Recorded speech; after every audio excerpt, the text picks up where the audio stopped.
이제 우리 암 환자한테 적합한 식단은 대개 이제 암을 키울 수 있는 식단이냐, 아니면은 암을 키우지 않는 식단이냐.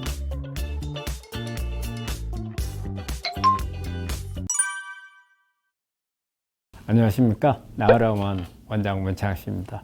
요즘에 날씨가 많이 갑자기 기온이 내려갔죠. 일교차가 많이 심해지는데 여러분들 건강에 많이 주의하시고, 또 특히 우리 암 환자분들은 이럴 때 면역이 떨어질 수 있으니까 건강을 더욱더 유의하셔야 될 거예요. 특히 요즘에는 이제 감기라든지 바이러스 질환들이 있을 경우에는 면역이 떨어지는데, 이게 암하고도 관련된 면역이기 때문에 더욱더 주의하시고, 또 오늘 여러분에게 좀 더 유익한 이런 정보가 될 수 있는 부분들을 만들도록 노력하겠습니다.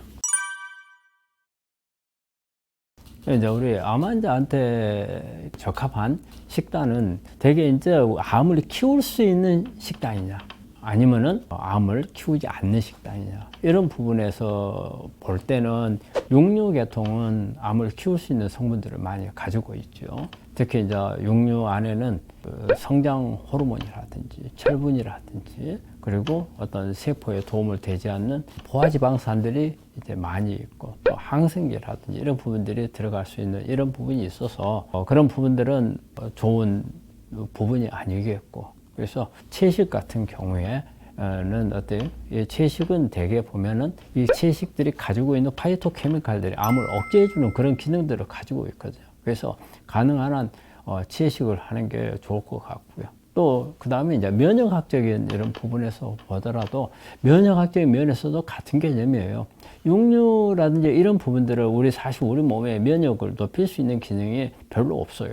대개 면역은 어떤 채식에는 파이토케미칼들이 면역을 높이는 작용을 하고, 또 항산화 작용도 같이 가지고 있거든요.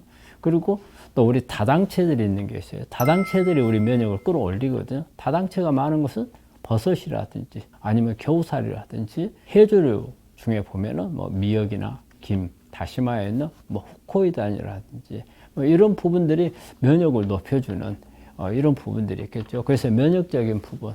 그 다음에 또 하나 보면 항산화 물질도 보면 동물성에는, 우리 동물성 식품에는 항산화 물질이 없고, 오히려 항산화 물질보다는 활성산소를 많이 만들어낼 수 있는 그런 성분들이 오히려 많죠. 그런데 항산화는 우리가 비타민 C라든지 여러 가지 모든 항산화 물질들은 거의 대부분 채식에 있어요. 그래서 가능한 한 채식을 하는 게 우리 암 치료하는 분들은 이제 좋겠다. 근데 이제 우리 환자분들이 이게 채식만 먹으면 뭔가가 부족하다. 그리고 기력도 별로 없고, 먹고 나도 제대로 먹었다는 이런 기분이 안 나는 이런 부분들이 있죠. 어떤 그 육류 쪽을, 그러면 동물성을 조금이라도 먹고 싶은 생각이 들잖아요. 이런 경우에는 저는 이제 육류, 사육하는 이런 것보다는 되게 생선 종류에서 동물성 영양소를 얻는 게 좋지 않겠나. 그러면 이제 생선류를 이제 볼 수가 있는데, 생선류는 되게 사이즈를 가지고 생산을 하고 수명을 가지고 이렇게 생각을 해봐야 돼요. 사이즈는 보통 30cm 이하의 생선을 가지고 했을 경우에는 어떤 수은과 같은 거 중금속이 별로 없고, 또 되게 푸른 생선, 고등어나 꽁치, 여기에는 오메가3 같은 걸 같이 가지고 있고, 또 비타민 D도 있거든요. 그래서 이제 그런 생선류를 조금 이용을 하시면, 그리고 달걀 같은 경우는 우리가 완전식품이라 하잖아요. 그러면서 달걀은 또 동물성 이런 단백질을 좀 얻을 수 있는 그 식음원이 되는 거거든요. 그래서 이런 부분들을 가지고 하면 우리 암 환자들이 충분한 영양도 섭취를 하면서 암 치료에도 도움이 될 수 있는 그런 부분이 아닐까, 저는 그런 기준으로 생각을 합니다. 근데 이제 우리 식단이라는 게 워낙 다양하기 때문에 이제 어떤 부분들을 이렇게 하기는 참 어려운데, 사실 우리가 하나의 식단을 가지고 할 때 밥 같은 경우는 우리 이제 현미라든지 아니면 잡곡밥이라든지, 그리고 요즘에는 뭐 강황이나 이렇게 파이토케미칼이 있는 식품을 얹어 가지고 하는 이런 식단도 많이 있고요. 또 특히 이제 어떤 것만 특별히 콩을 좀 많이 넣는다든지, 아니면 어떤 식자재를 이렇게 해가지고 만드는 이제 밥이라든지. 근데 이제 우리 한국 식단 중에서 호불호가 갈리는 부분은요, 우리 한국 사람들 음식 문화가 습식성 문화라고 하거든요. 서양 사람들은 되게 건성, 예? 근데 우리 습식성에는 꼭 그게 뭐가 들어가요? 국이 따라 들어가요.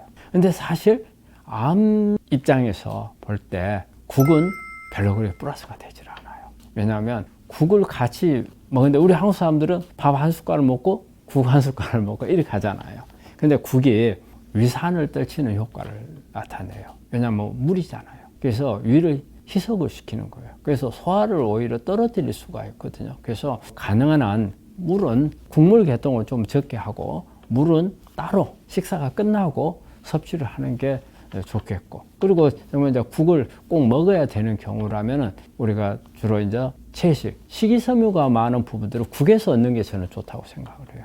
그래야 우리가 가열을 해서 우리가 끓이거나 하면은 우리 채식이나 이런 데 들어있는 식이섬유가 많이 어때요? 우리가 불용성이 수용성으로 바뀌거든요.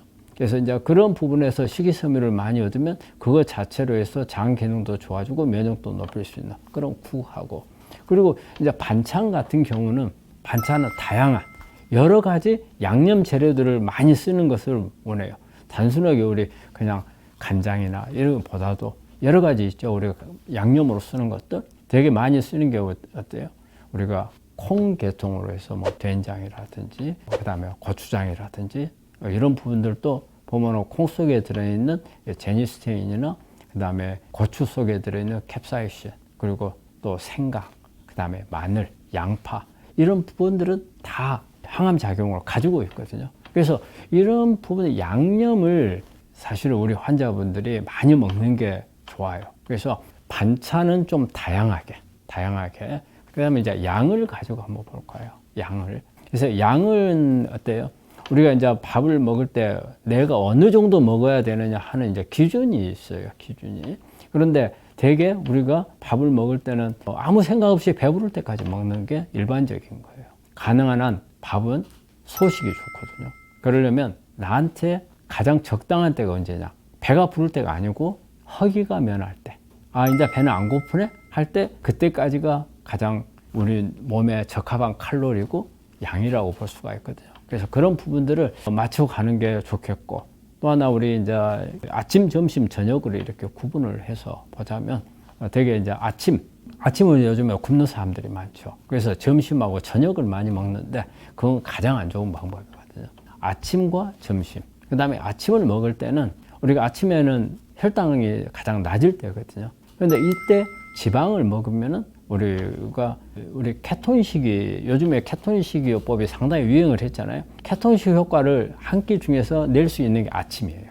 혈당이 가장 떨어져 있을 때 지방을 먹게 되면 케톤 효과를 볼 수가 있거든요. 그래서 아침에는 좀 지방 쪽으로, 우리 근데 되게 아침에는 기름진 것을 잘 안 먹잖아요. 왜냐면 아침에 입맛도 없고 그런데 거기다가 막 기름진 것을, 그래서 우리 한국 식단에는 그런 부분이 빠지는데 오히려 아침에는 올리브 오일이라든지 아니면 오메가3가 많은 이런 식품이라든지 또 식이섬유도 우리 몸 안에 들어가면은 되게 단세 지방산으로 바뀌기 때문에 약간 지방을 먹는 효과를 낼 수가 있거든요. 그래서 그런 부분들 가벼우면서도 약간의 지방이 좀 많은 그런 식단을 하는 게 오히려 건강에도 좋고 암 치료하는 데도 도움이 되거든요. 그리고 점심 때는 조금 양을 많이 먹는 게 좋고, 그 다음에 저녁에는 양으로 따져서는 가장 적게 먹어야 되는 게 이제 저녁이죠. 그래서 식단은 그런 식으로 맞추는 게 좋겠다 생각합니다.